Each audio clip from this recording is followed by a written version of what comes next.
Probably one of the most important films made about His Holiness, where His Holiness speaks directly to the camera and talks about his philosophy in very simple terms. So we felt that it would be so important to show it in Dharamsala, which is where His Holiness lives, which is where the Tibetan diaspora is centered. And so as soon as we heard that this film was made, and the filmmaker, one of the filmmakers, Manuel Bauer, he's a very old friend of ours. So we reached out to him and said, we must show this film in Dharamsala. And he was, of course, that's my only wish. I want to show this film in Dharamsala more than anywhere else, because this is the place that it should start. So he helped us, and we were able to get the film shown here to have the South Asia premiere of Wisdom of Happiness. And I think it's really important. It was the first film of this year's DIF, and I think it was a very auspicious start to the festival as well.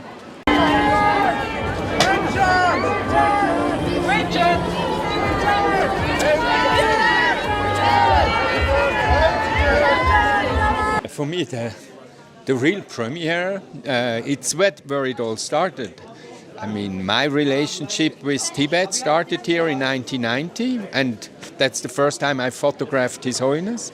And the movie started here with the interview with His Holiness in 2090. So that's the place where it has to be seen, and that's the heart of Tibet. I'm very, very happy. I just thought it was a beautiful culmination of all the Dalai Lama's messages.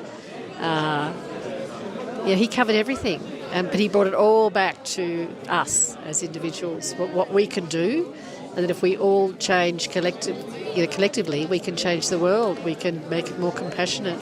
So, it was beautiful. It was really lovely. I think one of the things that I felt very touched by was the idea that he said that women are the future and that there should be more women leaders. That's something that stayed very strongly with me. What he said a lot is that you are in control of your happiness, and that you are meant to manage your own emotions, and that anger is the opposite of happiness, of compassion in a way. And I think in a strange way, it felt like he was saying that compassion is the revolution, which was fascinating. The key takeaway, I think, is we're living in a very troubled world at the moment. There's so much suffering, so much hatred, war, all kinds of things around us.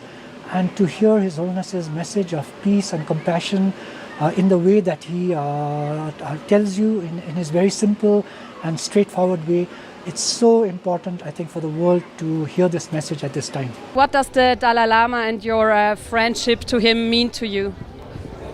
Well, I keep saying, I'm so thankful of the life I have, this incredible wife that I have, our beautiful children together.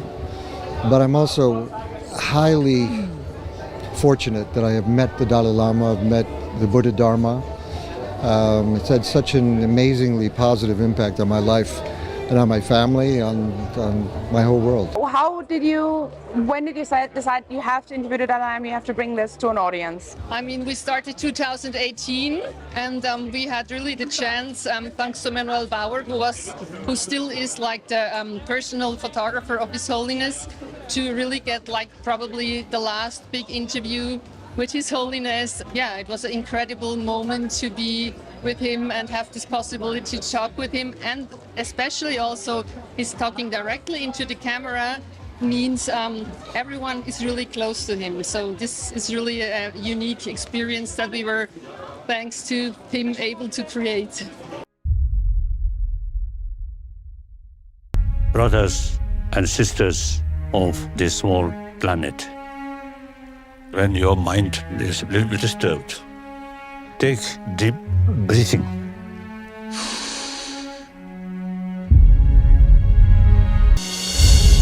8 billion human beings.